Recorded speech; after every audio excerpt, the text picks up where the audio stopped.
Today, I talked to Hayden Trowbridge, the 20-year-old YouTube producer behind Airrack's viral videos. His job is literally to take Airrack's crazy video ideas and make them a reality using only his phone, the internet, and his negotiation skills. In this epic conversation, we discuss how Hayden landed the job with Airrack and his advice for anyone that wants to work with a big YouTuber. Number 2, Hayden shares some of the craziest behind-the-scenes stunts and negotiations that he had to pull off in order to make some of these videos happen. And finally, we discuss what Airrack's 20-person team looks like and the systems and SOPs they use in order to consistently put out million-view videos at scale. Hayden, welcome to the show, man. Thanks, bro. I appreciate you having me. As always, let's start off straight with hard-hitting questions. Can you share the story of how you got the job as Airrack's producer? Yeah. So contrary to popular belief, you actually don't need any education to get a job in the creator space. I was 16 or 17, I think,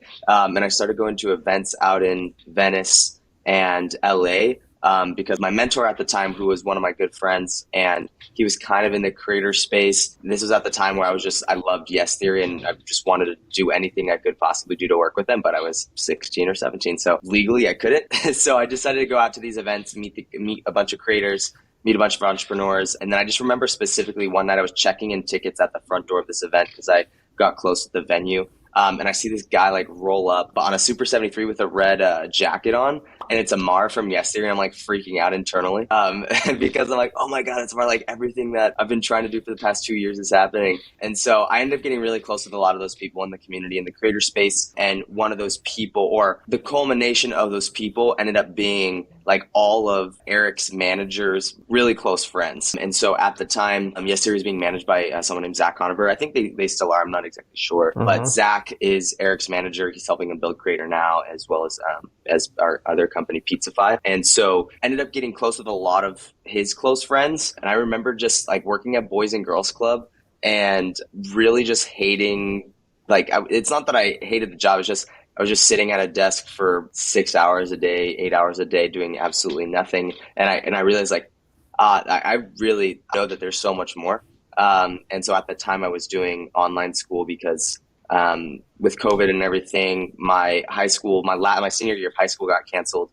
And then my freshman year of college, I was supposed to go away. I was gonna spend like $70,000 to be on Zoom. It was a horrible deal. So I decided to start working and did online community college. I just remember having coffee with that guy. His name's Donovan, who was my mentor at the time and now really, really close friend. And he was like, yeah, you should just send a cold email to Zach. He's working with a bunch of big creators. I'm like, Yes Theory and this guy Airrack, and he was telling me about a bunch of others. So I sent this cold email, and I think it was either the same day or within the week, I got a response and got invited in for a coffee, or I got invited in to have a meeting with him.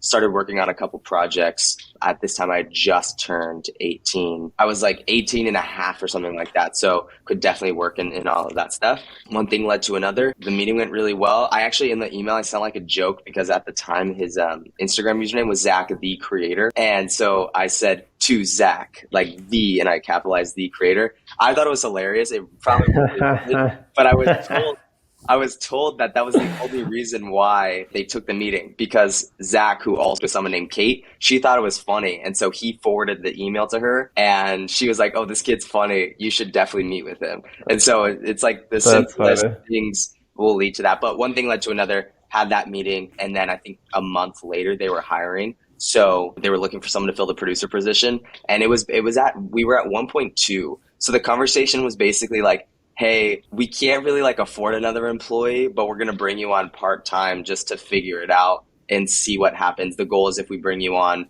we can exponentially increase uploads. And so I was brought on, and then that was the first month ever that we uploaded weekly when I got brought on. So we split our videos into 2-part series. So if you start at the very beginning, we had the Tesla series, which was a 2-part series where we did the fake Tesla, and then we had the ice bike video, where that was split into a 2-part series. So I produced those 2 videos when I first got brought in, and the rest is history. That was on a 14-day free trial. So I came in and just did 2 weeks of work just to help out. And then I got brought on Yeah. or I got brought on part time, which was basically full time because it's a YouTube channel. You know what I mean? And so it was such a joy though. Like it was better than doing whatever I was doing at the time. So that's kind of like the longer story. But short story is I sent a cold email and they gave me a job. All right. So did they just like straight away think like you'd be a good fit and like try you out without like considering anyone else, or how did that work? Yeah, I'm not exactly sure, to be completely honest. I know that one of the people that work for us now, one of his friends from Michigan was being considered for the role as well, and they got on a call because he was actually editor at Mm-hmm. Max. He had a friend from back home who was also a producer who was looking for a role, but something ended up happening where that didn't work out. And so then I think I got brought in and interviewed something next. I got interviewed next, and it was one of those things where they just had so much work and they just couldn't even think about hiring someone. They just were like, just put someone here and have them figure it out. And so that's kind of what happened. Uh-huh. And it was less of like a grandfathered in and more of like a, we don't care. Like we care, but we also just like need someone who's to get in here. And so Yeah. the So did you conversation, have an interview at all, or? yeah. So I went in and it was actually really funny. It was in Eric's garage at the time. Because that's where they had their whole office set up. And so I had the interview and then Eric's very like fidgety and loves to just like move around when he's talking. And so he actually started riding a scooter like while he was interviewing me. So he's just like around like riding a scooter in the garage. And there was two, and I regret not doing this. I really do because I had a gut instinct and I didn't listen to it because I wanted to seem professional, which is probably good as well. But there was another scooter and I was gonna start riding along with him and like to just like be like, oh, I'm cool and hip too. Like I can relate with you. Yeah, so we had the interview and then one thing led to another. Basically, I got connected with Eric over text, but he didn't respond to me for like 5 days. At this time Okay. too, I completely forgot about this. At this time, to prove to Zach that I was like, I want to work with creators. I'm going to do this thing. I had like, I was like, I'm going to move out to LA and live with my friends so that, like, I'm hungry. Like, I want to come out here and work. So I ended up like moving into an apartment. And so I got the apartment offer to like move in with my friend and the job offer on the same day. Like I got connected with Eric, like not the offer, but like, hey, Eric's looking. So I got that and that on the same day. So I said yes to the apartment because I'm like, oh, I got a job. But Eric didn't respond for like 5 days because he was on a retreat for like 3 or 5 days.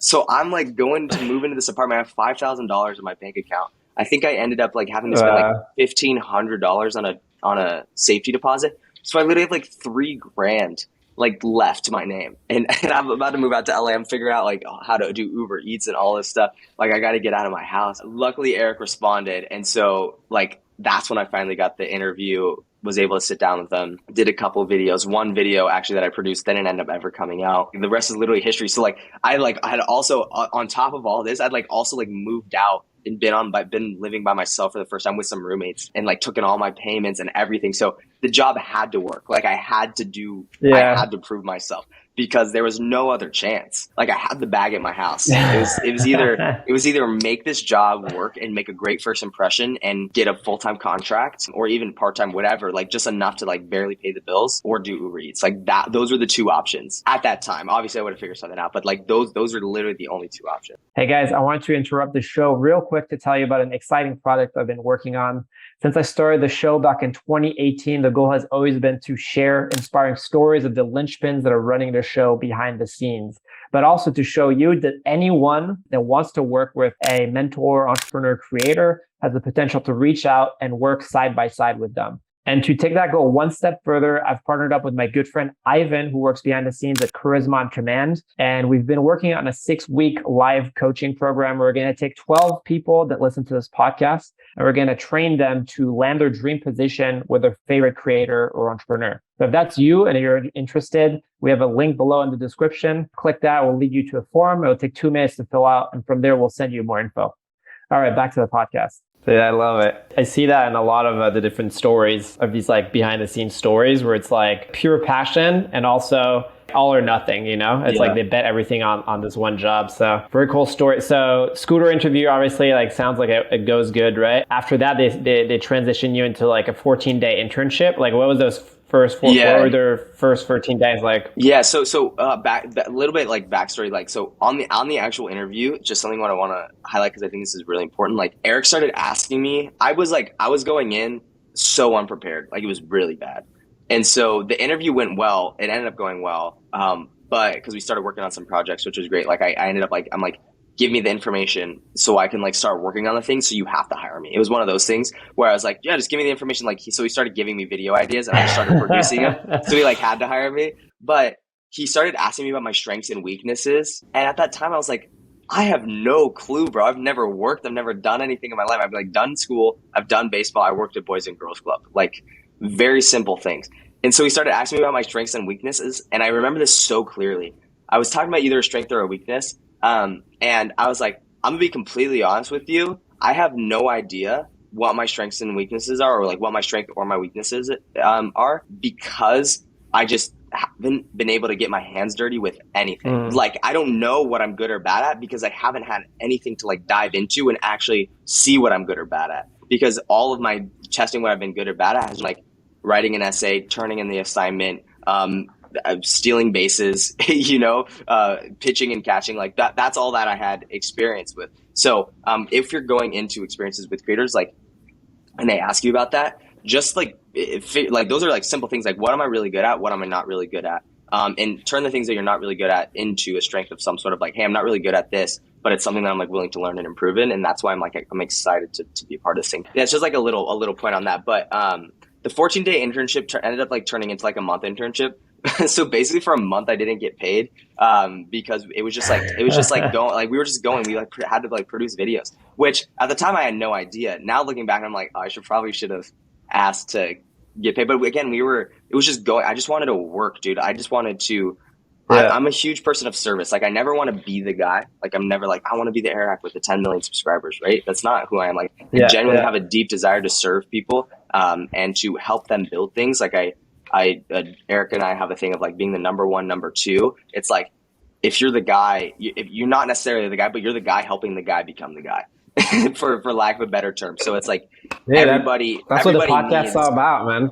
Yeah, it's like everybody needs everybody needs the backstage guy. Everybody needs the person who's. I say that like I desire to build my success off of helping other people become wildly successful and serving people and doing the things that like maybe they don't want to do, but that like I'm very well equipped to do. Like I'm not very well equipped to be in front of the camera and talk and spend 50 hours in a coffin. That's not what I'm well equipped to do. I could do it, but it wouldn't be good content. But what I am really good at is like making sure that the coffin is the right size, making sure it shows up all the time, making sure it's safe, making sure that everybody that's building the coffin is getting paid. I'm really good at making sure that stuff happens. And so I just wanted to work, dude. I didn't care. Like you didn't need to pay me. And my dad was like, they're just using you. What if you don't get the job? I'm like, Dad, there's no way I don't get the job. Like I made an impossible video possible. Like there's literally no chance that they don't hire me. And so I just had so much confidence. It goes back to this notion of like the classic, like be so good they can't ignore you, right? Or it's like become so good that they literally can't make videos anymore without you, become indispensable, which it seems like that was what you were doing that first month. What are the first videos you worked on? And like you have no experience doing this stuff, right? What were the first responsibilities and like what are the crazy things? And I guess you just like solved some of the problems and figured shit out, but like how was that? The first videos that I worked on were the fake Tesla video, which was, so basically the last video that wasn't with me was the old bodybuilder prank. And so Eric like was basically like, I never ever want to have to make a video like that ever again, because it's just a horrible, like I hated it. Like he hates that video. And so he's like, the whole purpose of hiring you is so that we don't have to rush to come up with ideas, and like we can just we can come up with the idea and then you just execute on it. And so first video I worked on was the Tesla video, and then it was the crossing 38 miles on ice, so the ice bike video, and then it was the viral DJ video. I think that was the sequence of it. And because I didn't have previous experience or knowledge in it, I kind of just was like, okay, I broke it down like, okay, what do I actually have to do here, right? And what it turned out that I had to do is like I need to call people, I need to email people until they say yes. And so I just called people and emailed people until they said yes. And so I just asked, I'm like, hey, I'm doing this YouTube thing, we have 1 million subscribers. I said it better, but the basic premise was my entire job is just communicating very specifically, maybe leaving out a couple details so that they don't say no. And then all I need to do is like get the guys there. As long as I get the guys there and everything is set up, then it'll be great. Because at that time, like we didn't have to worry about permits, we didn't have to worry about insurance and all that. Like we did definitely, but we didn't. Like nobody cared. We were just like, we need. Yeah. And so it was at such a smaller scale then. So I just needed to make sure that we had like a basic yes, and that the guys could show up there. That was just all of what I did. I would just call people and I said, I communicated clearly, here's what we want to do. So concretely, let's take, for example, the biking on ice video, right? Which the challenge was like, there's this frozen lake. And you like, how do you bike on ice, right? I guess like, or you can probably explain better, but like, what were the specific things of like first couple of weeks you're working? Like, what are some of the challenges you had to solve? Yeah, so that video has a very special place in my heart because it's actually the first video I started working on before the Tesla video. That video is like, looking back at it now, the fact that everything happened and those guys didn't end up drowning in the lake is a miracle. Like, God bless, bro. Like it's actually crazy. Like looking back at it, it was so. Don't do it. It's a horrible idea. I started working on that video and Eric had already reached out he saw the ice bike video, has like 110 million views, this other one. And so we're like, we're going to make a better version of that, which our video doesn't have 110 million views. It's definitely more entertaining, but Eric sends me the contact of the bike guy. Turns out that Eric got a quote for the bike and the bike guy was like all in, like, let's do it. I ended up reaching out to the bike guy. Turns out that he like partially started on the bike, but like hadn't finished them. And so I'm communicating with this guy, like, and then the machine that he was using broke. And so then he went on vacation. And so there were just like parts of our bike that we've already asked him to get made. And so it's my first job. I'm like on the phone with this guy. I'm like, hey, so I was told that you got the bikes for us. You're going to 2 of them for like $1,200 and it's going to be great. Because at this time, like budgets are like at most $1,250. If you spend more than $1,250, like you have to go to Eric and it has to be a perfect video. We're spending like $1,200 on these things. And he's like, yep, like totally. And then he gets back to me. He's like, yeah, change of plans. It's actually going to cost you $5,000 to do this. And it's my first job. I'm like, oh, like, I don't know what Eric communicated or what was communicated, but it's almost 3 or 4 times the price. Like it's supposed to be $1,250 and now it's $5,000. Like we can't spend that money. We can't do the video. But I ended up like negotiating with this guy. I basically forced him to do a project that was going to be done in 2 weeks into finishing the bikes and like getting everything done in like 3 or 4 days. And I only ended up paying him like $1,300 or $1,500. So he ended up, and that was like, he ended up losing money on the project, which sucked. And this is like, again, this is why I don't recommend it. This is just like the transparency of like where it is. We like collaborated with him as well. And it was great too, because like we put out his Instagram and everything and we're like, hey, like go support this guy. That's cool. I bet it's also good to show you that like a lot of the stuff is just solving problems. And like for some people like you, just like very intuitive, right? It's just like, hey, like communication, sense of urgency, right? And just making shit happen. For sure. It's really just like how can I clearly communicate this project to someone else, right? Because it's a crazy idea. We have to get people bought in. If we don't get people bought in to what we want to do, the video doesn't happen. So how do I clearly communicate the video that we want to happen? How do I clearly communicate their role in making that happen? And how do I clearly communicate that we're a poor YouTube channel who like can't make, like I can do it for like $300 and they're like, okay, and so it's also communicating that of like, hey, we have this crazy idea. Can you help us make it happen? Can you help us make but also it like happen?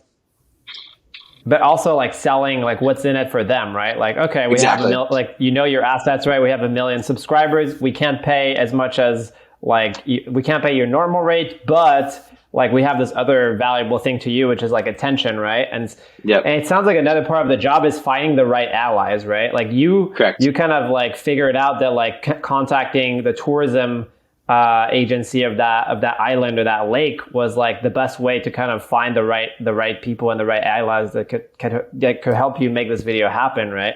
So it's like, and I'm sure that this is the same for like most of the videos. It's like, who are the allies that can help us make this like crazy video idea like a reality? Yeah, I think that definitely is an intuitive thing. Like I was just trying to find someone who knew where the thing was. Like I was doing research and this guy Joe Henry kept popping up. So I'm like, okay, let me reach out to Joe Henry. And he got back to me. I couldn't believe it. It's like, this is crazy. And the video ended up doing so well for them that like we were in the paper and all of this stuff. So the video ended up getting 9 million views. And then we did another one, and that one did, I don't know where it's at now, but that one we actually ended up going to the angle, and I wish that we had planned it earlier. But this year, I think if we could do it again, it would be awesome. But I don't think we are going to. It's just too risky now.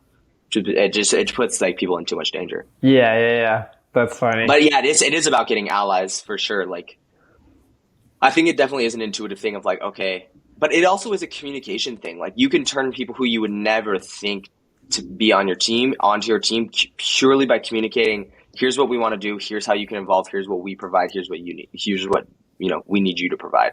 And I think like that it's mutually beneficial, but also like clear. This is something I'm learning and I'm trying to get better as, like, clear and concise communication, not only to external people, but internal people, right? To your team of like, here's exactly what I need you to get done today by exactly this time. And it needs to be done. It needs to be done exactly this way. Right. And it's not a micromanagement thing. That's like this is exactly what I need. Right. And so clearly and simply communicating to your internal team exactly what needs to happen, and then clearly communicating exactly to external people, because they have no idea what's happening. They're just like, random YouTuber reached out to me. I have no idea who these guys are. So it's like clearly communicating who you are, what you do, what you provide, and then clearly communicating, here's what we need from you. Here's when we need it done by, and here's when we want to do it. Are you in? Right. And it's not even like, are you in? It's I look forward to collaborating with you. It's not like, let me know if this works. It's like, we're going to collaborate. Let me know when it's happening. Like, it's never, I'm always like, this is happening.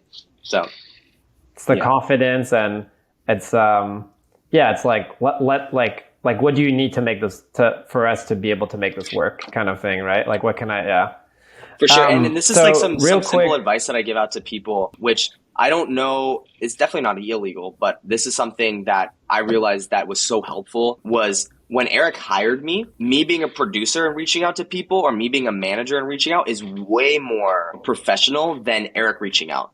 And so if you're like a solo creator by yourself or anything like that, act as your own producer, act as your own manager, and reach out really professionally and almost like represent yourself.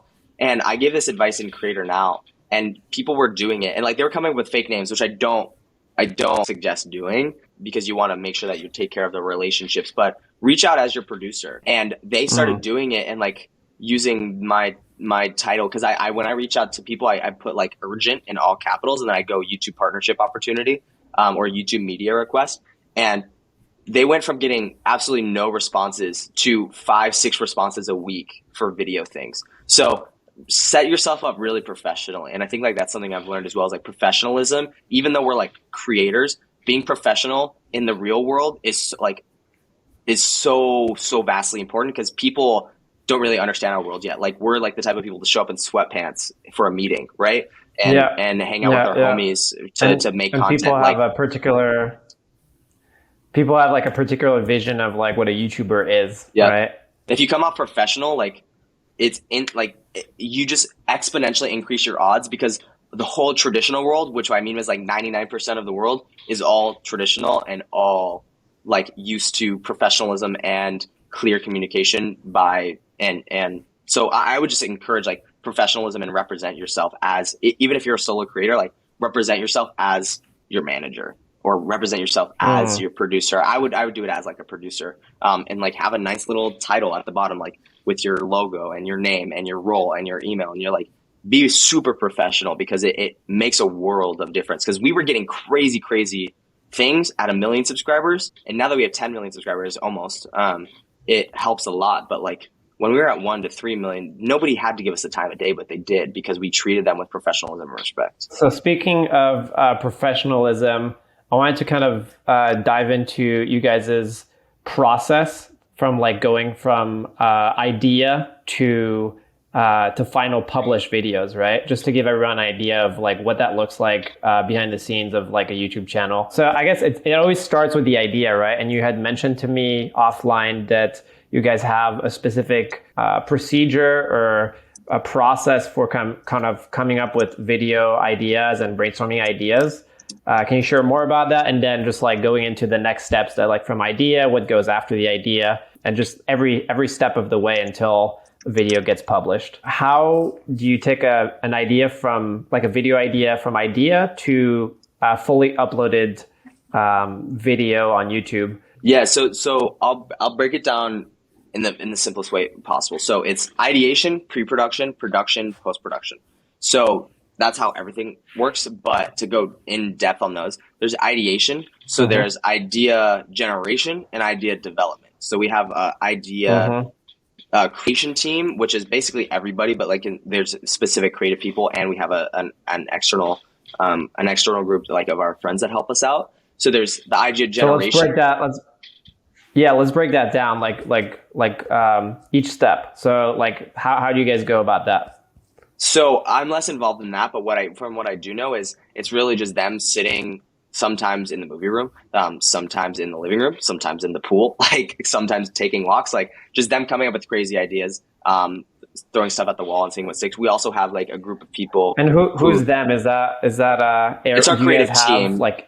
It's our creative team. Okay. So it's a mix of Eric. Eric's less involved in it now, but it's Max, who's our creative director. And then we have two assistant creative directors, Sam and Sam. So Sam Thomas, who's the one who's like, he's Beans in our videos, if you watch Beans. And then Sam Decker, who's Eric's cousin, who's working with us. They're our creative ideators, and then they manage a team, like a small little team of other creators and like ideation people who also just feed us ideas every week. And so that's kind of like a little bit outsourced. So that's our idea generation. So they come up with ideas, come up with title, thumbnails, yada, yada, yada.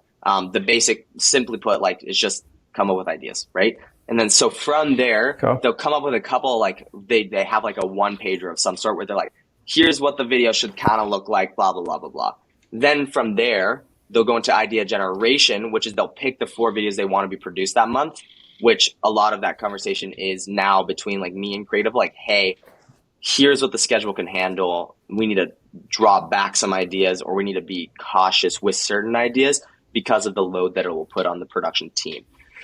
And so it's like picking specific videos dependent on their load. And so how do you estimate that?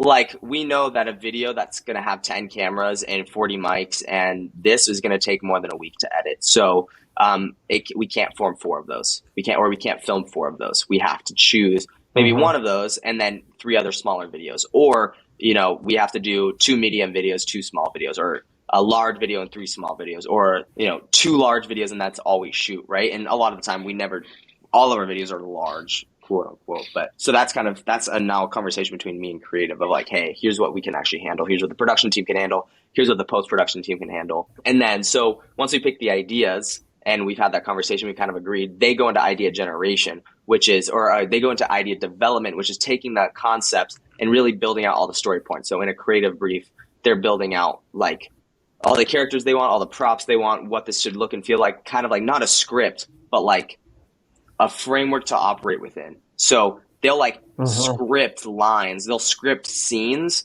but the actual actions within the scenes of other people aren't scripted. So we'll script like, it's less of a script and more of just like an idea. Like, here's an idea, we want to execute it, right? So if our last video with catching strangers lying IRL, right? We scripted out that we wanted people to steal or put soda in their water cup. So that was something we scripted out. All of the events that happened were completely unscripted, but the experience, it's like almost like an experience development. We develop the experience and we develop the bit. So it's like more of like developing the bit itself. Once we do that for every single thing. We script out the intro, and then we kind of plan the outro. And so that's the idea generation process. And throughout that, I will sit in on meetings, or one of our producers will also sit in on that meeting and be like, hey guys, it's, maybe scale that idea back. It's going to cost us $20,000. It's going to take us 4 weeks to produce. And so there's kind of just a check and balance in that all the time. And then from there, that's kind of like the idea generation. And then once they've developed the idea fully, or that's idea development, once they've developed that idea fully. So, 1 second. So for idea development, is it also the creative, you mentioned is like a creative director, Eric, Mac, and then there's those 2 assistants. Is that same team that's developing the ideas than the people that come up with the ideas? Yeah, everybody. Okay, and then you'll sit. Yeah. And then you're sitting in on those meetings as well. I'm assuming you're part of the development, and like when an idea is kind of greenlit and you're like, okay, we kind of want to make this. like you're kind of starting to look at like, okay, how much is this going to cost? Is that correct? Like you're starting to put together a budget. Do you have is there anything you can share around that? Like what a budget looks like for a video or? Let's see. Yeah. So a lot of my job now, because I've stepped more out of the production role and more out of like what does it look like to manage a production team? And how do we keep everybody on track? Because again, I have such in-depth knowledge of the channel itself, not necessarily production, but like of how the channel operates and what it needs. This is kind of what the production budget, this is something I built out. It's definitely not perfect, but it's kind of like works for us. And I'm kind of actually doing a systems and processes overhaul right now. But like, if you see here, like this is kind of everything broken down, for Big Brother. And so like here, nice. And that's the video, just to make it clear, that's the video. I trapped like 25 strangers in a box or something like that, right?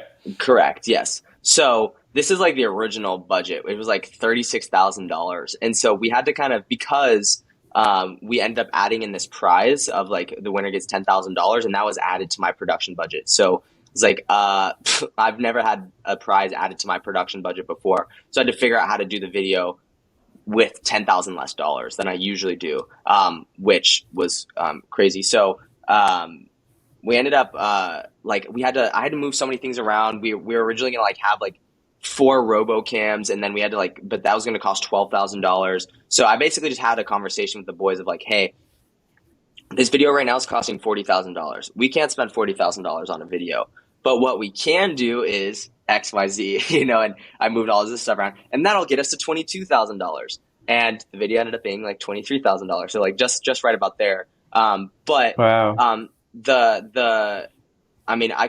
don't know if I could break that. We had to like cancel people's flights last minute. We originally were going to have 4 sumo wrestlers. I told them, guys, we don't need 4 sumo wrestlers. We're just going to get 2. That saved us $1,800. Where do you find sumo wrestlers? Just out of curiosity. We were looking for a sumo wrestler for another video that we were doing, and I just reached out to USA Sumo and got connected with like the director of all of like USA Sumo. And he basically just manages all of the sumo talent in the United States, and he kind of flies them out and makes them come for videos. And I just had that contact still saved, so I just gave him a call and was like, hey, nice to talk, Andrew, great talking to you, or haven't talked to you in a while. We're doing this video. We need 2 sumo wrestlers for this day. And I gave them like a 2.5 week heads up. And they were totally in for it. So then it's like going down like to how much is it going to cost to get props made? How much, is it going to cost for the person? All of that stuff. Or rental gear. Like here, as you can see, $10,000 for rental gear. Not possible. So we just ended up using our buddies' RoboCams and did it for free and just paid people to set them up. Here's how much we paid for cam ops. We ended up just doing 2 camera operators instead of 1. So we ended up shaving off like almost $12,000 or $12,000, $14,000. And this is like one of those things where it's you estimate high for this because if you don't, audio is such a specific thing, and we knew that audio was going to be such an important role in this. And so we like budgeted a lot of money for audio based on other videos that we've done in the past. And so it kind of all ended up coming out like Audio Boys ended up being this much, right? Instead of 4,000, the prize was still in there. So to say is like, we did the entire Big Brother video for we actually did the entire Big Brother video for $13,000 with a $10,000 prize, which is like, it's like one of the videos. It's like the video that I'm proud of. If you like go back in my best ROI history, almost. Yeah. It's my most proud possession because it's like such a cool experience, and we got to create such an amazing experience for it. And so yeah, it's just kind of that's pretty much it. Not anything too crazy or interesting. Nothing much. Dude, that's wild. Okay, cool. So thanks for breaking that down. And we're going to come back to more examples towards the end of the interview where we break down like different videos and like how you go from idea to final product as the producer. But so where were we? We were at idea development. So what comes after that? So after idea development, that's kind of like when I have I'm in a lot of those conversations, less now. I used to be, because I was the only producer, I was heavily involved in it. And so, yeah. And one more thing that we didn't really talk about was like, like you're getting more involved with kind of estimating like crew and like how many cameras are we gonna need and all that stuff, right? Because that's part of the idea development, right? Probably.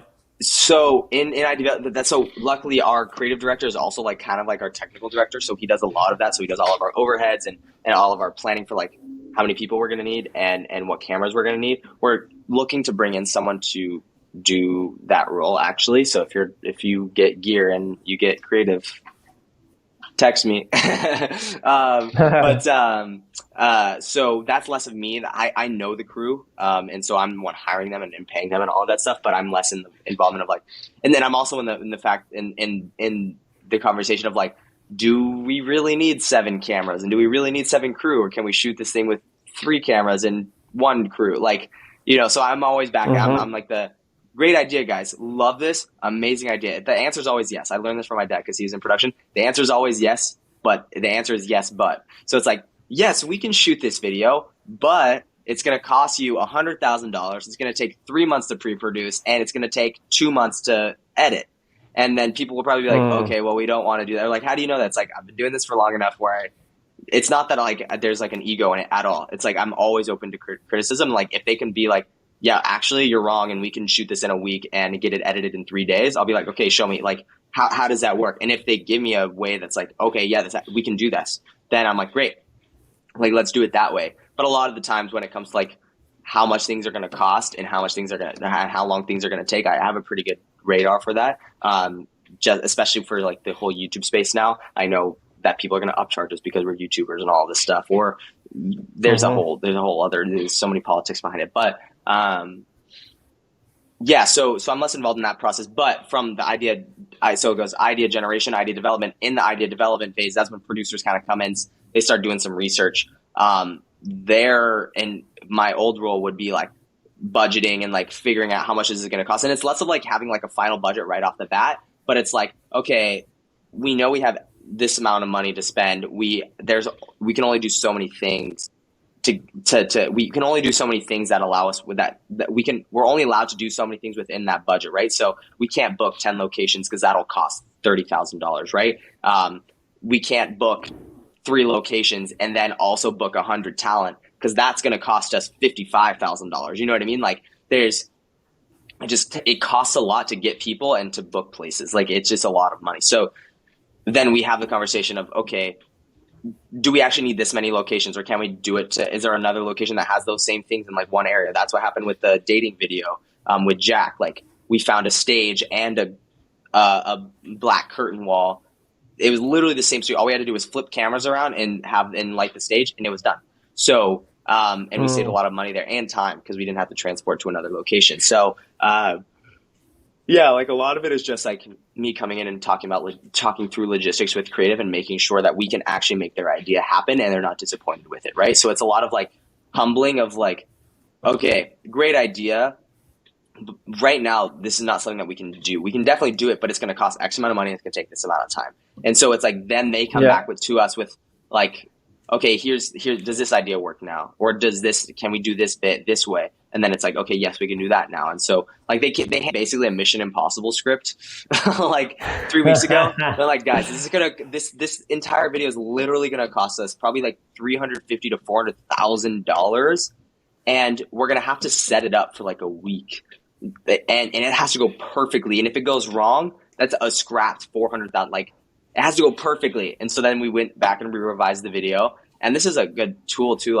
They went back and revised the video, came back, still couldn't do it, went back, revised. We're like, okay, we're getting there. Went back, revised, and they came, and it was still going to be like a $50,000, $60,000 video. And it was going to add a crazy amount of production weight. And it was going to be an experimental video. So we don't know how long it was going to take to edit. So I basically just had a conversation with everybody of like, hey, we should scrap this video. And so we scrapped the video and we're not doing it anymore.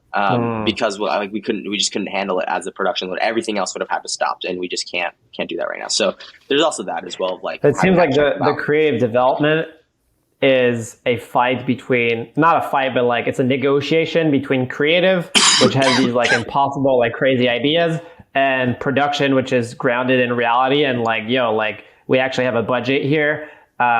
Like we can't go bankrupt on like this one video, right?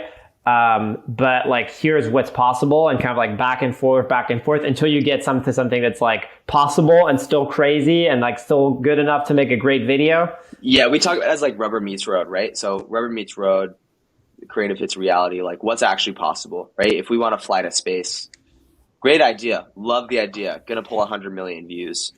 But we don't have a spaceship. We can't fly there. What we can do is go to the world's best astronaut simulator in the entire world and do that potentially. Is that an idea?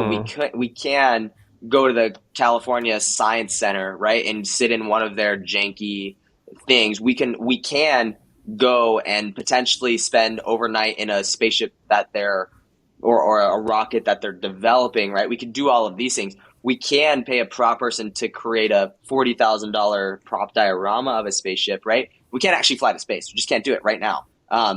We can get an in with like Virgin Galactic, maybe, right? And go on their next flight, right? But that's going to cost us $1 million. So unless we have an in, right? So it's like all of that is a yes, but there's going to be a bunch of things that we're going to have to do to actually make that creative vision happen in reality. Got it. What comes after the development? I'm guessing once creative and production agree and you guys figure out a budget and like figure out what's feasible, the next step is like booking stuff, right? It's booking and like setting dates in the calendar. Yeah, it's just pre-production. Yeah. So that's kind of my role now of like, okay, here's when we need to shoot. Here's the days that we're going to do it. Can these videos in those days? And a lot of the time the answer is yes, because it's 2 weeks out, so we can kind of get yeses because there's enough lead time. But now it's like, okay, idea is we have the idea. It's like 95% locked in. You guys can only change it like 5%. It's like 90 to 95% locked in. That means you guys only have 5 to 10% wiggle room to like change ideas. You can't change any big ideas because we're already spending money and we're already getting things locked in, right? So that's a conversation that we have with creative. It's like, then that's why we kind of collaborate more in the front, because it's like we do like, it's not stop coming up with good ideas and like creative ideas, but it's like this video is like stop, like don't change it anymore, even if you want to, because we have to. If you keep changing it, we keep getting reset. So it's more of a conversation of like, okay, this video is now in pre-production. That means it's no longer in creative development. That means you can't make changes unless absolutely 100% necessary. And so that's like, if they have this crazy idea that's going to make the video exponentially better. If they like want to change a location and we've already booked it and paid for it and all of that stuff, and we're like, we already said that we want to do this and we're 3 days out, the conversation usually is, are you okay with spending another $5,000 on a location because and wasting the money on that one, right? That's because that's the agreement that we had, right? And so a lot of the time we don't enter into agreements like that, and we'll negotiate a clause of like, hey, or we'll do it through a website where we can cancel. But there's like less creative input on that. There is the creatives working with us to make sure that their vision is actually being executed the way that they want, so that we don't go too far off on a tangent. But then it really is just pre-production. So it's like, it's identifying locations, props, people. It's location, props, people, transportation, gear. Like those are the main things that I focus on, and under people is talent and crew.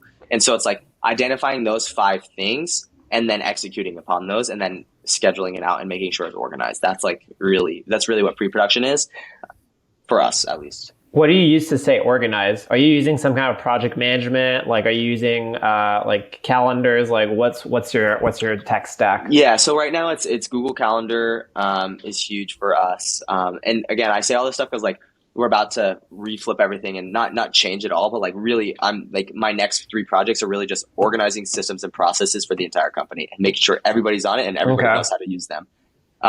Because that's the future, right? If you're not organized, which we're pretty organized, at least on the production team. And obviously in editing, you have to be, right? So,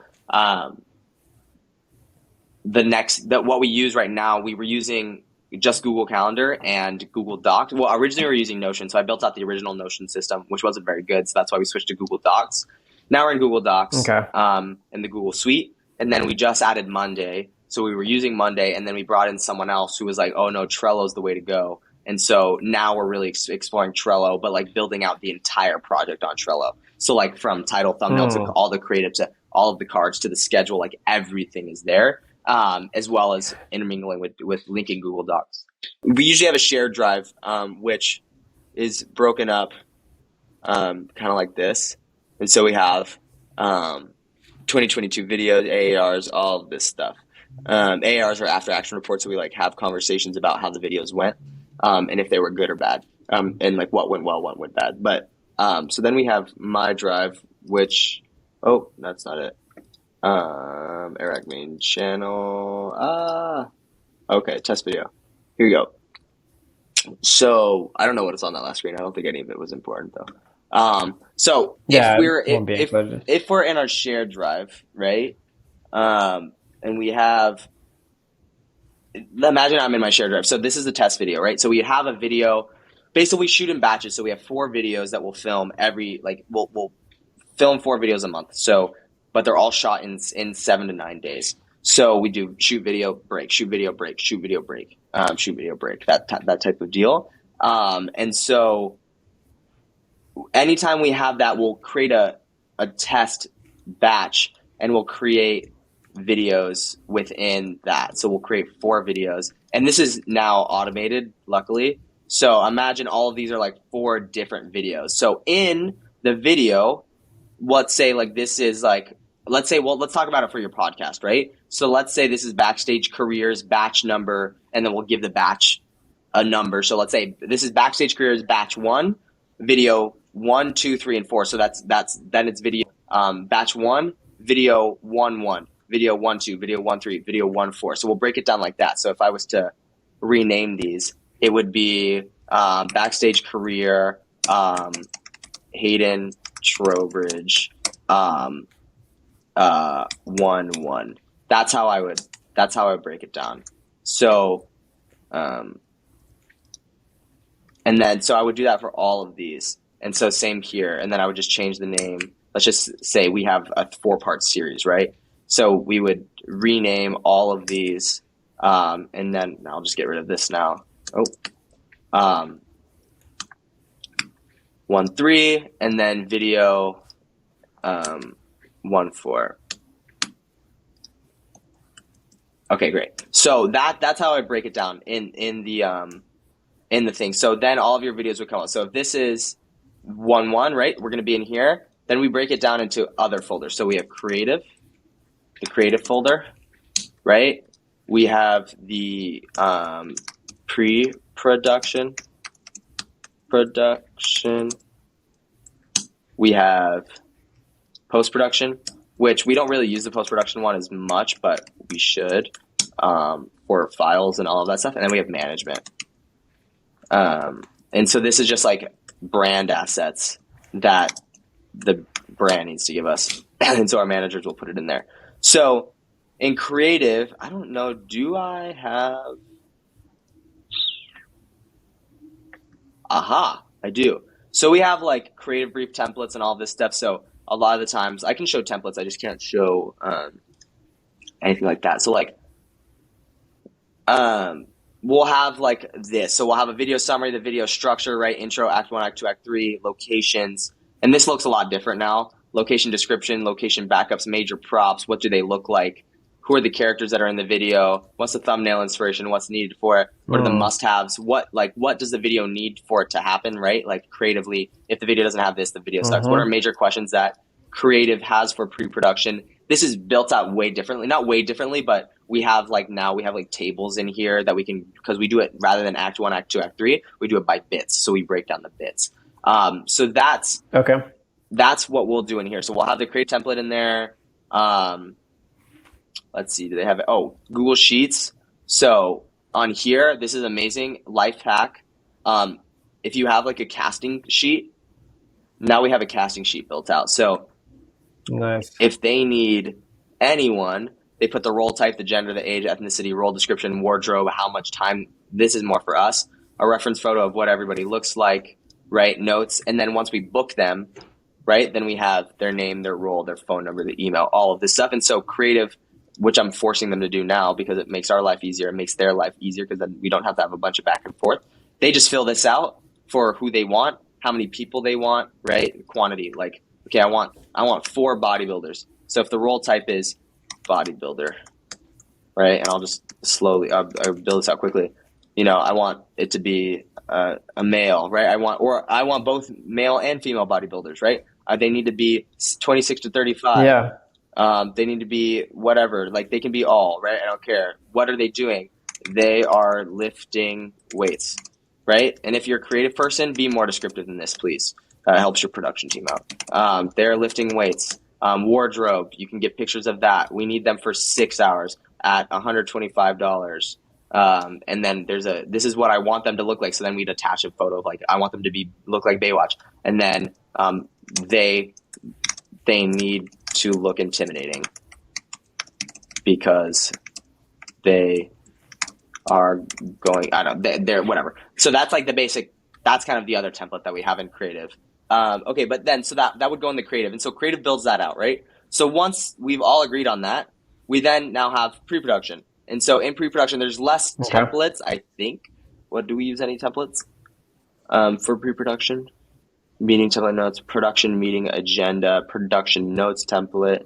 So in here, I have like all of our contract templates if we need to change things. So audio operator, production assistant, script supervisor, videographer, those are all contracts. We need to get people to sign contracts. So production meeting agenda. Oh, this is basically like what we talk about before the meeting.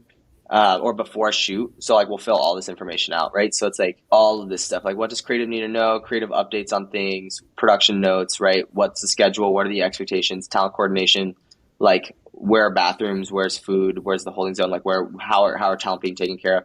Safety check, are there any safety hazards? Potential bottlenecks. Is there anything that we see coming up being a problem? Going over tech, right?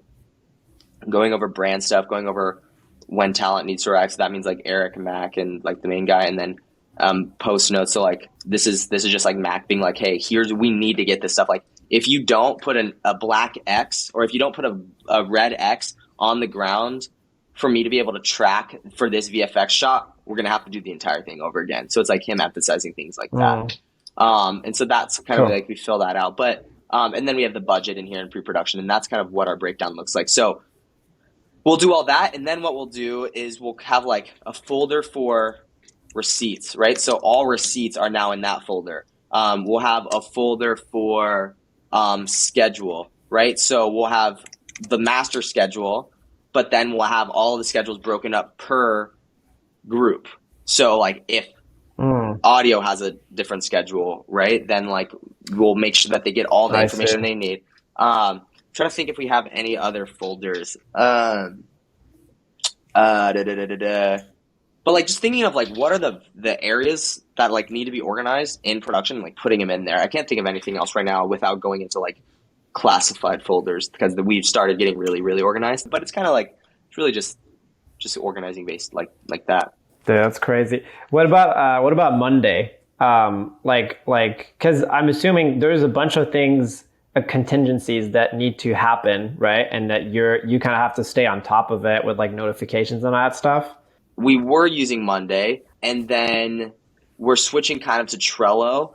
And I think a lot of it too is like we just realized that yes, systems and processes are great, but the most important thing is just like constant communication and collaboration early on in the process between creative, because a lot of it is just like making sure we're on the same page with creative. And then from there, it's just like track however you want, right? But now that we have kind of like a production team, so we have a producer and an associate producer, a producer and associate producer, and they're collaborating. And so they need to know kind of where, if they're on the same page. A lot of it really is just being hyper specific on the task that needs to be done, right? I build it out before, like, I wish I had, so I'm a writer.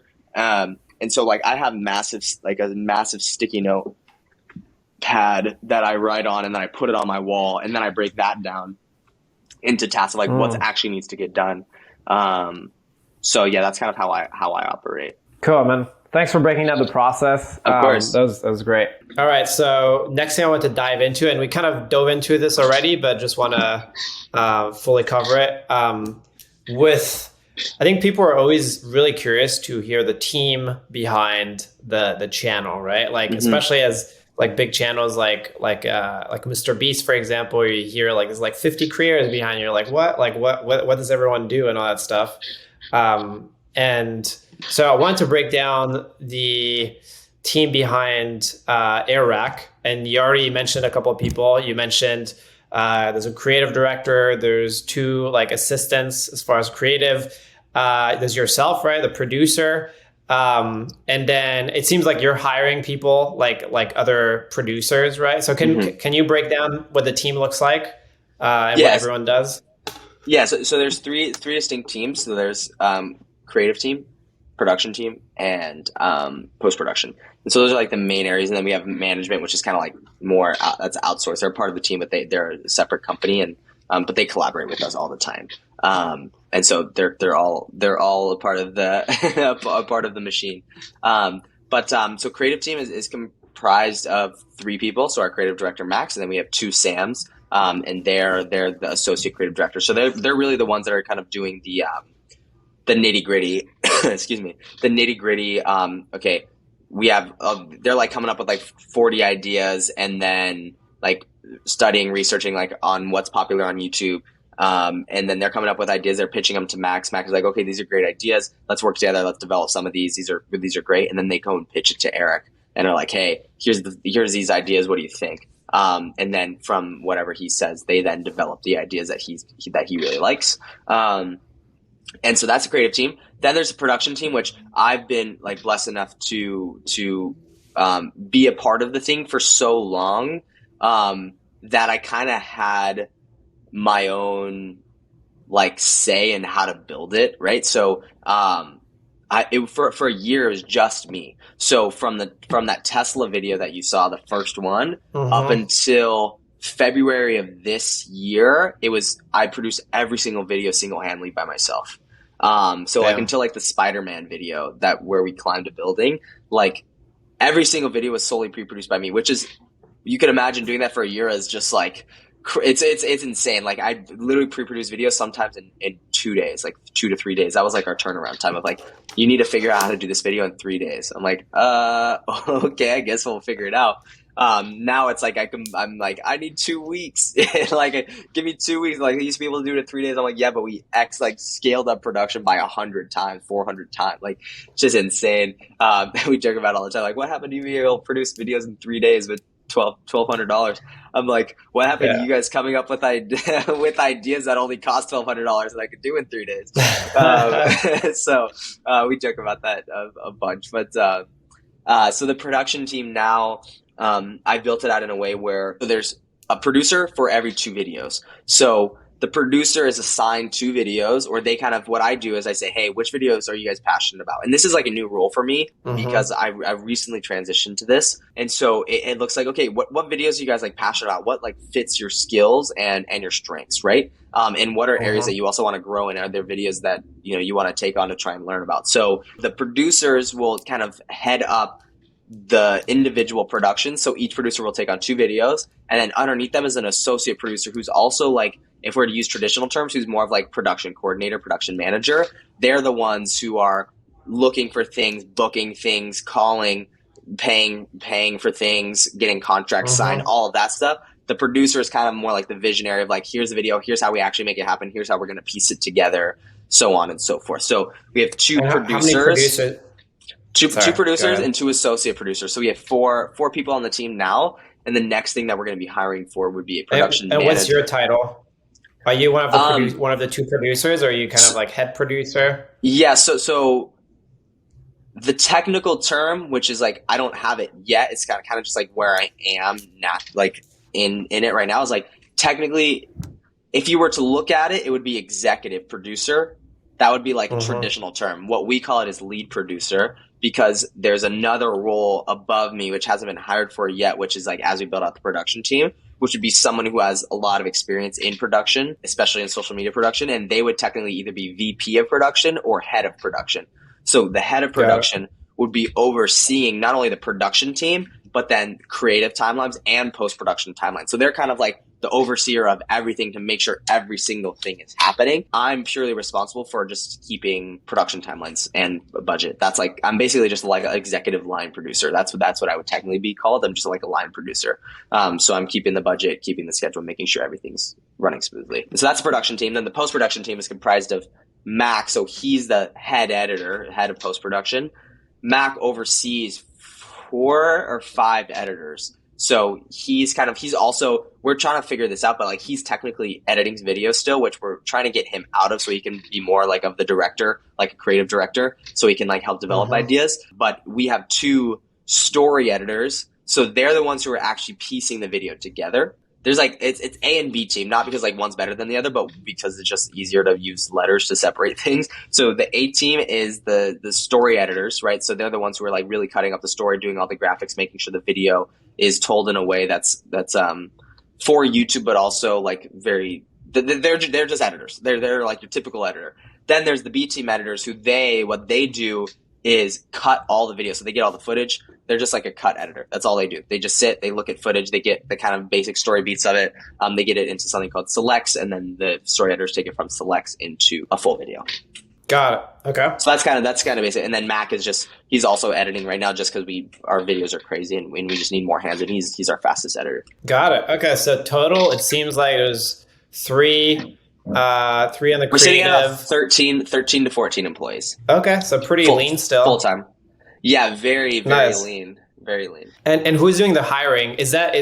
And you mentioned like Zach, or like one day, day one, or is that one day? One day is kind of doing the management stuff, right? So like the business stuff, helping with Creator Now, the Pizzafy kind of like products you guys have. Are they helping with doing the hiring as well, or who's doing that on the team? Yeah. So we have another person who does that. His name is Benji. He's awesome. He's kind of like, his title's operations manager, but he's more just like manager. Like he's like helps Zach with like brand deals and for the channel. And then Benji's also in charge of finding and sourcing talent, which is kind of like a joint venture between him and I, because when it comes to production, every single person besides one of our producers was found by me.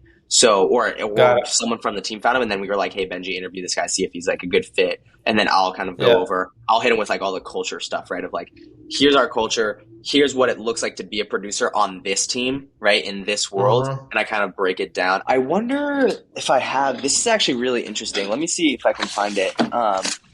This may be helpful for people if they're like looking for jobs, or like honestly, if you're a producer and you're like struggling communicating. This is like my big book of stuff. It's not the most, I'm trying to get more important stuff in there. I have this. I want to talk about post-it notes. I love big post-it notes. That's where I get all my best thoughts. Just Sharpie on a massive post-it note. But I basically like, so this, I don't know if you can kind of see it, but this is like the producer must knows, and I'll read it off so it's better. But basically it's like communicating to the team exactly what we're looking for.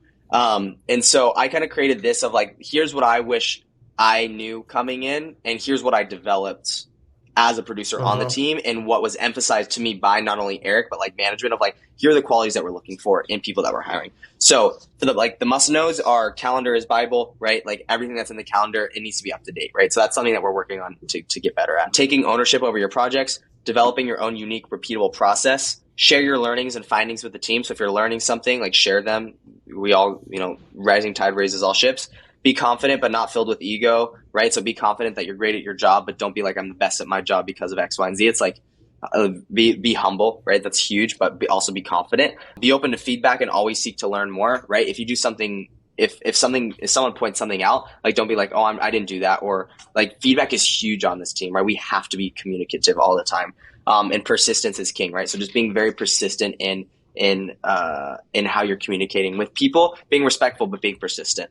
And so like the qualities that we're looking for within individuals is, especially producers, someone who's ambitious, right? Someone who desires to learn and become the best, smart, thinks on their feet and solves problems quickly, supportive and leads by example, encourages everyone around them to do their best work, persistent, relentless pursuit of the yes, figures out creative solutions, and then innovative, creates new ways to solve problems and do work more efficiently. They're self-starter, disciplined, and they're a learner. That's huge. And obviously someone who loves YouTube and sees the future of it, right? Because if you don't see the future of YouTube and you don't care like about YouTube, it's like, doesn't make sense to be a part of the team. So those are the main things. So like for qualities, when I'm communicating to people, it's like, are you ambitious? I'm not asking them, hey, are you ambitious? It's like, I'm asking questions that are seeing if they're ambitious, if they're smart, if they're a self-starter, if they're supportive and lead by example, if they're persistent, and if they're innovative. Nice. Thanks for sharing that, man. That's great. Of course. Very helpful. Okay, so you say you guys work on 4 videos a month. Is that correct? Yeah, it's chaos. Where and are they like overlapping each other as far as shoots, or is it just like siloed one week, Yeah, one video? siloed. So it's a week and a half to 2.5 weeks of pre-production. We have the ideas or whatever, then we go into pre-production. We're developing the first two videos first. So we produce those, and then we're producing two more on top of that. So what happens is we'll get ready for shoot week. Everything should ideally, we're working on this, should ideally be ready for the first shoot. So every single video should be pre-produced by the first shoot, which doesn't often happen because, again, those extra 6 days are super helpful. If you're the last video in the batch, right? If you can get those extra 6 days, let's do it. So we'll shoot, take a day off, shoot, take a day off, shoot, take a day off, and then we'll shoot the last video, and then we'll kind of take a quick little break, and then we'll get back into creative ideation. Are you able to share your calendar for like a previous month, for like a month that has happened already? Yes, I guarantee. Just to see like how crazy it looks like. I guarantee it's not pretty. This is again why I'm like forcing myself and our team to be more organized, because it's just really, really, really important. Here's our calendar. It's a little crazy, so I'll break it down. Basically, this is what a week looks like. Now we have an upload calendar, which we didn't have this. Everything was in our post-production and production calendar. Now we have like a separate upload calendar just specifically for brands or specifically for management, so they can see without like when things are being uploaded without like all this other crazy stuff. We have all of this stuff. So a lot of the time, like these meetings that you see in here, these are less like when the meetings are happening, but more like what should be happening these days. And a lot of the times it like changes because of where we're at. So here you'll see we'll upload Jungle by, this is the Jungle video. And this is just like to get it ready for upload. Like this is when it should be edited and done by. Here's when it's being posted. So we have post, I hired 100 bodyguards. We have a 9 a.m. meeting every morning with the whole team. On Mondays, I usually talk with my producers and make sure everything's good. And this is before I had a bunch of producers. So it's really just us sitting down and being like, we got work to do today. Great. Go team. Then we'd have a creative updates meeting. So this was like, again, a lot of these meetings were changed around because we were just naturally having these conversations throughout the day. But this is like creative updates. So let's see, what's the description of it? I don't have meeting description. But it basically be like us having conversations with creative saying, hey, have you changed anything about the video? Is there anything that we need to be made aware of? And so on and so forth. So then we have the brainstorm. So they would come up with idea brainstorms. Then every day the producers and I would connect. Same thing here. Like Eric would talk with post-production after a video is posted just to see, okay, it's kind of like that AAR that I was talking about, after action report. Yeah. What went well with this edit? What did not go well? This is idea pitch meeting. This is when Eric is like greenlighting ideas. Sometimes this changes around. Team lunch. We have team lunches on Tuesdays, which I recommend. But this is kind of like the basic breakdown. Oh, and then this Amazon creative meeting. What was this? Oh, this is the Jungle video. Of like, okay, we need to talk about how this video is going to be edited. So I guess this isn't exactly perfect, which is fine. Then mom meeting, this is like our creative meetings. Then we had some reshoots that we needed to do. So we did it there. Thumbnail and packaging. This isn't like actually what's happening. Again, these like are more just creative blocks for creative to like actually be having focused work, for them to do. And so that's kind of what that looks like. But on the oversee, like more reshoots. And it's basically just literally the same thing every week. You have all of the meetings repeated. The interesting stuff though comes with like the overview, because here you can like see, okay, we need to film the world's hardest job interview. Okay, well, something happened this day, so we had to actually film it here. So like we had to cancel the shoot. It was supposed to originally be here, then we had to push it back a week, and then we ended up doing it here. And so you'll see like there's all of like the major things of like, here's when we're shooting, or here's when it's being posted, right? And so this is very unorganized. It's like way better now. But the main thing that I would do, which is like here, actually, here's what I'll do for you. So I have test calendars. So like when you're creating calendars as a producer, if you don't necessarily want to impact what's actually happening, just create test calendars. So we have a test calendar. So let's say we're shooting, this is the week that we're shooting. So 1, 2, 3, 4, 5, 6, 7. So let's say we're shooting here, right? This is going to be a production calendar. So I'm going to add this to the I'm going to add this to our test production calendar, right? And I'm going to say block for batch 1 filming. So if this is when we're filming, batch 1 filming. So I'm going to block that in, right? So now everybody knows. I'm going to invite Eric to it so that he knows, like, hey, this is kind of when we're filming. Everybody has access to this.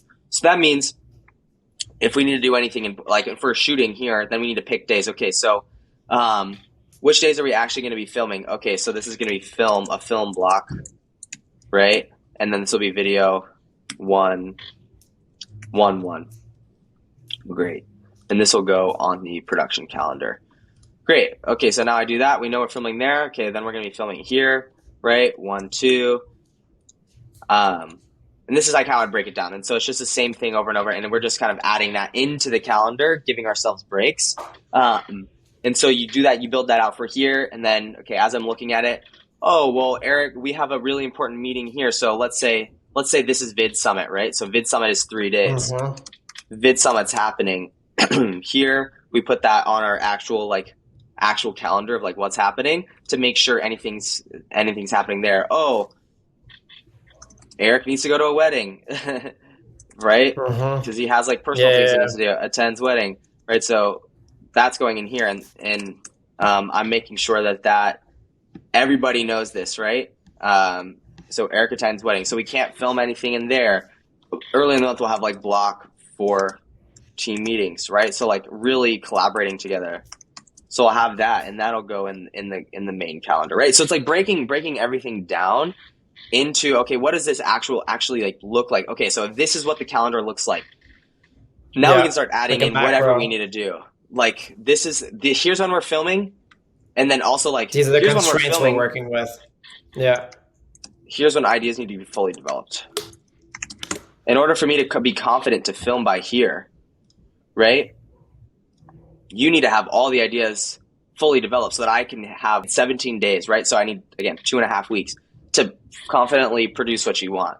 So that means I need all these ideas fully developed, and we need to have a meeting on this day. So that means we're going to have an ideation, or I call it like creative X pre-pro. And that'll be like idea pitch. So we'll have those ideas, and then here, so on this day we'll have that idea pitch.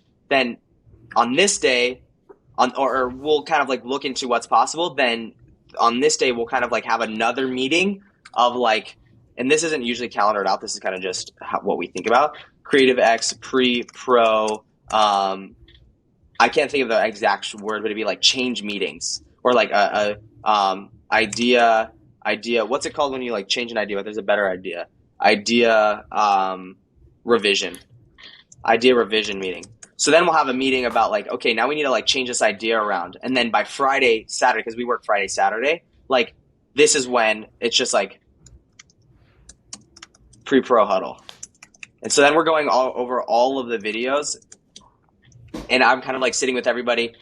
They already know what videos they're working on here, the producers, but in here on this pre-pro huddle, that's kind of like when we're all getting together. Okay, guys, here's what needs to get done in order for us to hit this 24th deadline. The goal is we're going to hit we're going to hit the deadline on the 24th, the first video. What I want you guys to do is work on the video on the 24th and 26th. Let's go through all of the ideas. Is there anything that's going to take a lot more time? The Amazon packages video in specific. That video wasn't being shot for a month, but we needed to order the packages as soon as humanly possible, because if we didn't, they wouldn't get there in time. That's something that takes a long time. And they still showed up late, even though we did it early. So that's kind of like how I would break it. That's how I would break it down. Just like macro view of like, here's the whole thing, and then break it down like slowly by like, here are the deadlines in order for me to feel confident to produce videos and for the team to feel confident. Amazing. Dude, thanks so much for the breakdown. That's it's very helpful. So, okay. So finally, want to dive into, I asked you before the call, for a couple, like your best stories, like when it comes to producing certain videos on the channel, right? Like your favorite or the most challenging videos to produce. So let's go through those and just kind of like tell like an overview story of like, hey, like what was the crazy logistics behind like pulling together this video. So number one, I bought every seat on an airplane. I bought every single ticket on this airplane. It's true. Why are you up there? What's the story behind that video? This video was an epic failure.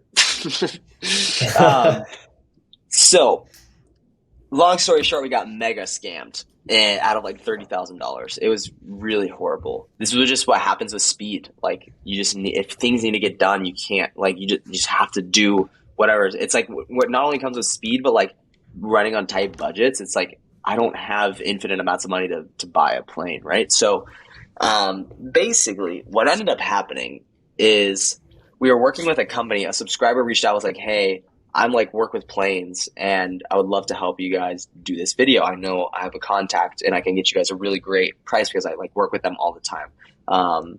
And so I'm like, "Great, awesome." So he gets me connected. I'm having conversations with this guy. It's great, super professional, super on top of it. It's amazing. Like it's. I'm like, great. They sent me 3 different plane options, ranging from $12,000 all the way up to $40,000.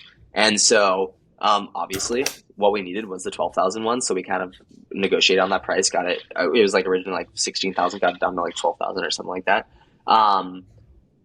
That was perfect. It was great. Everything's going smoothly. I'm planning out the whole day. I look at the company that's doing it. Looks totally legit. Is awesome. Is great. Because we're going through a subscriber, I don't even second guess it, right? I don't even second guess anything because I'm not going through the actual company. I'm going through the subscriber who knows the guy. And so I'm like, great. And I I sussed it out. I asked a bunch of questions and made sure I felt confident. And so, in my estimation, like everything was great. So we get ready, we send out, we prepare a wire to send out because it's a lot of money. So we send out this wire. We plan the whole thing. So basically we had to do it in Florida because that's where all the planes were stationed and where it would be the cheapest. So we planned this all in Florida. So we fly our entire team out to Florida. And granted, before we're like going on this trip, and I don't even know if Eric knows this, but like the video wasn't even fully pre-produced. So like I'm still pre-producing the video at the airport and like putting things together. It's crazy. And I'm like pulling all these strings and I end up missing my flight. So I have to get on another flight, which was actually ended up being perfect. It was great. I missed my flight by 15 seconds. It was crazy. Because I had to go get this stupid big sticker that we didn't even end up using on the plane. So I missed my flight, which is great because then I can still pre-produce the video, get everything scheduled while the guys are there and get everything set up and ready. So I get on the plane. I'm like taking a red eye. I get to Florida at like 6 in the morning, 7 in the morning, something like that. I don't even remember. And so I get Ubered over and I'm just getting calls like, "Hey, what's happening? Plane's not showing up." Nothing like this. I'm like, what? Plane's not showing up. So not only did I fly our entire team out there, but we had invited out like 50 or 60 people. And of those, like 20 people flew out from out of state to come be a part of the video, like fans and YouTubers. And so. And you paid for all of those people's flights? No, they came out on their own accord. Okay. They came out on their own accord. Yeah, because they just wanted to be a part of the video. Because we were doing it was a partnership with Shopify. And so we were it was all creators and entrepreneurs who had businesses on Shopify. And so they were going to get like a whole master. They were going to get basically a $10,000 course on how to build websites, how to do all of this stuff for free if they won the video. So videos finally produced. I show up and all of a sudden, like, I just get this sinking feeling. And I'm like, oh man, what's happening? So we have 60 people waiting in this parking lot that like we're trying, like people like security's trying to like get us out of because it's a private parking lot that like we were told to go to. But it turns out that like the plane's not there, right? The plane exists, but the plane isn't, it's like nowhere to be found. So luckily we had a pilot who was on there, like who was a subscriber who also was coming out. And he's like doing all the pilot stuff, seeing if the plane exists, it's just nowhere to be seen. And so he's like, we're going through the tail number and all of this stuff. And like, they're asking me for the tail number. I'm like, what's the tail number? I have no idea. I'm like, trying to get all this information. Turns out, because I did research like 2 or 3 months later, because I'm trying to figure out like, what's happening. So moral of the story, plane doesn't show up. So we're like, we're going to do it the next day. So I'm on the phone with this guy and then he just stops responding. I'm like, where's the plane? Like, I have 60 people here waiting. I need to know where the plane. It's getting a repair. It's all this. He's like giving me all this BS. It's getting a repair, all of this stuff. We can't do it till tomorrow. Great. We're going to do it tomorrow. I get like a sinking feeling. Like, then because he stops responding, I'm like, this is not good. So I start calling a bunch of other plane companies. We're like trying to pull something together at like 4 a.m. in the morning, because this is like the whole day. So we're like trying to figure it out this whole day. But we get scammed. What was great actually was that it turns out that the wire that we sent actually never went through and it bounced back, because the bank account that they were using or whatever, there was something fraudulent with it or something that was messed with it. So the money actually never ended up going through. It turns out, as I was doing research later, that the guy that I was working with for that company never actually was an employee at the company. Damn. He was using their company as like a face to get people to send him money for these planes. So he was just getting like thousands of dollars poured in this guy's account. The subscriber stops responding. Everybody stops responding.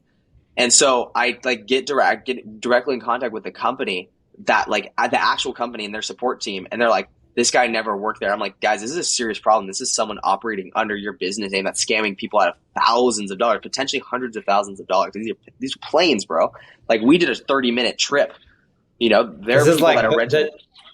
This is like the Tinder swindlers of, it was crazy. Dude, it was crazy. And so what ended up happening was, because we ended up not only paying for anybody that flew in, all of their stay, but all of their food and accommodations and stuff like that. And then we ended up reimbursing all of their flights as like a, hey, thanks for coming out type thing. Got fully scammed, ended up getting scammed at like $15,000 to $30,000 depending on the math. I'm not exactly sure. And then we ended up shooting the video 2 weeks later, did it with an actual plane company, got a better plane, spent like twice as much on the plane. Because again, it's one of those things where it's like, if you have to do it the cheap way, you have to expect something wrong is going to happen, you know? Yeah. And it's like, I even did it so much. I'm like, I don't know. Like, this is my first time working with planes. Like, I have no idea. So that's why I went through like actual professionals this time. The second time I did it, got a real plane, got a 160 person passenger plane, put everybody on there, did the whole video again, and did it like literally 2 weeks later. Damn. Yeah. How much did you guys end up spending on that video total? I think Eric he said something at VidSummit in a video about it. It was like $90,000. I don't think it was ended up being $90,000, but it was probably something around like 50 to 60. So I would probably say like $50,000 to $70,000 for that video. Like, sounds like which at the like time, 2, like 3 times. Well, our budget at the time was $15,000, and that was like the max. And we spent $70,000. Got it. On the plane alone, we spent like $32,000, $36,000. But it was we learned a lot from that video of like, okay, well, we were only in the plane for 30 minutes, so the title thumbnail only worked for 30 seconds, and then people, like, the retention went because nobody cared. Yeah, interesting. Dude, that's wild. And what's your budget now for the newer videos? Like 30, it sounds like? Budgets now are still technically at 20, but I'm 20, I'm pushing to get more so that we can basically – the only reason for the increase is just like a confidence thing, right? The more money I have, the more I can hire professionals to actually do the thing that they're supposed to do. Like, I can get really, really good people. So we just did a shoot where we upped the budget, got all the right people, and it was literally a perfect shoot. And I can't talk about it because unfortunately it's not going to come out yet. But we got like the shoot started at 7 and ended at 2:45. Like, it was our shortest shoot ever. Nothing went wrong. Everything went perfectly according to plan. And nice. I'll tell you about it off the podcast, but every single thing went perfectly according to plan because we had the increased budget to be able to get in the right people in the right places, which was awesome. The last one, across America in a perfectly straight line. You said there's a good story and good story behind that one. Yeah. So we had just finished the ice bike video. So the line that we picked started 100 miles away from where we finished the ice bike video. So we finished the ice bike video. We were supposed to start the straight line video like 2 days earlier or something like that, but the guys were just toasted from that other video. So I got them like a really sketchy hotel on like the border of Canada and Minnesota. Or it was like might have been in North Dakota as well, or it might have been in North Dakota. So we start the video or whatever. The crazy thing is that I couldn't find a van to travel in anywhere near where they were. Like they were non-existent. So I paid I went on Craigslist. I found a PA in Minneapolis, Minnesota. I paid them to go to Wisconsin to go pick up a van that was really cheap and great into this company that like wanted to work with us. That PA picked up like all of the other things that we needed. Like we had like a bunch of pool floaties and stuff that we like for jokes. That PA drove all the way to the place, dropped with a friend that was following them in a car, dropped the van off, gave the keys or locked the keys or something, and then drove back. We got the van, finally had the van, drove to North Dakota, stayed in that motel, then started in North Dakota, did all of that stuff. And so because I'm not there with them, right? It's just the boys. I am in California, beautiful weather, like just chilling at my computer, and I'm tracking Eric on Apple Map or on Find My iPhone, and I'm just watching them go.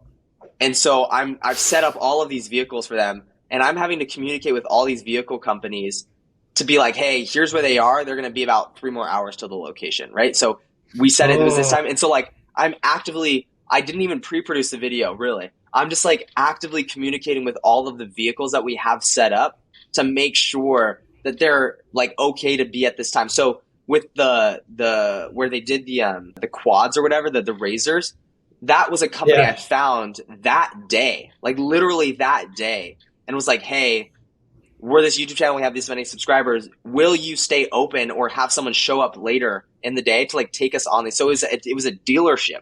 So we asked to test drive the vehicle. So we drove through a dealership. The dealership took us on their like track. We did that and then landed back and then just started the trip again. And so I was just actively communicating with all of these people. So I was on the go producing and communicating with all of the vehicles. As well as with the boys to make sure that they were safe and all good. And, you know, they were just filming content or whatever. So yeah, I was just like actively producing that. And luckily at that time I had like a PA who was also helping me. And she was contacting, like we had to change around all the vehicles because they didn't like the vehicles that we originally had planned because they didn't serve a purpose. So we're like, okay, now we have to find purposeful vehicles. How do we do that in the middle of nowhere? So we're just like on Turo, like giving the exact location of where we want to do this thing. And then we're giving exact coordinates of on the line of where they need to go to meet the vehicle. And then this one guy showed up like really late, so we had to wait for him and it set back everything else. And it was just like it was actively producing the video. But to get the straight line, it's literally impossible. Like to cross the state in a straight line, it's impossible. I tried to do it myself and I just couldn't figure it out. Like I did, but it wasn't really good. I paid someone on Fiverr I gave them the 2 points and I said, I need you to create the straightest line humanly possible on Google Maps between these 2 points and send it to me. And then that's what ended up happening. That's the map that they used to go on the trip. That's epic. What a story, man. That's great. Yeah. As you're sharing these, I feel like there's a podcast format or there's a YouTube format where it's like behind the video, you know? Yeah, for sure. Where it's like just these like clips of these stories, you know, like 10 minutes of breaking down, like what's the story behind this video? Yeah. There's something there. Yeah. So many crazy things. This was, yeah. Yeah, man. It's like also like sending your friends to Antarctica. It's like, or not Antarctica, to Alaska. Oh, this is a crazy story. I have to tell it before we leave. So, go for it. The Alaska video, we're like doing that for, I don't know, however many, that's like one of the longest videos that it took to reproduce because we had to get it in. We had to do a bunch of things like get it passed, right, to get the trip prepared. So I think we were like 3 months before we're planning that video. And so Eric, lovely Eric, is a busy man. And so he also, right after, had to go to Spain to go film a commercial for something. So we're planning this whole trip, and then we're planning the Spain trip around it as well to make sure that he can do it because it's before the end of the year. And so they go to Alaska, they have the whole trip or whatever. I get a call after the trip's done, Hey, Hayden, what's up, man? I forgot my passport in LA. And he's leaving from Spain he's going to Spain the next day in the morning from Alaska. And so I'm like, Damn. bro, how do you forget this is the one thing I said to bring. So he forgets his passport. Love the guy. Love the guy. Forgets his passport. And so he's like, you should just overnight ship it. And me being the producer, I'm like, that's a horrible idea. There is no way that this passport gets to you. It's just not happening. There's no way that this passport's going to get to you in time for your flight.